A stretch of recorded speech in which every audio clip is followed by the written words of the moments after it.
Hello and welcome to ProSell TV. Today I'm joined by David Vatchell, Learning and Development Manager within the BT organisation, and we're going to be talking about coaching and how that can help generate greater levels of sales and service behaviours in organisations. I have to say that I think as a general rule I don't see general evidence that it's embedded as a practice across the board. You mean coaching? Learning and development, right. generally. We'll talk about coaching more specifically, I guess, in a minute, but certainly learning and development.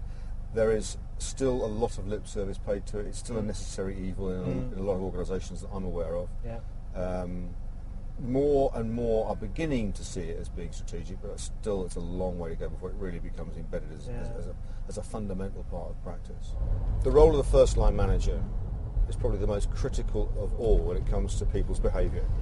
You know, generally speaking, you can produce the best training in the world about how people should do things, but unless they are encouraged to go on and work like that by the person to whom they are turning for advice and guidance and on a daily basis, it won't stick.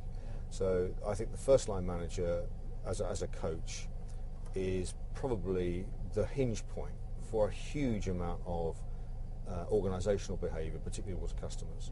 So when you come to customer service people or sales people, the sales manager, the service manager, the shift manager in a support centre, they have such a fundamental role to play in that.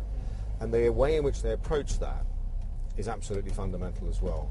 So if you've got a manager who is a driver, do as I tell you, you'll get results out of that.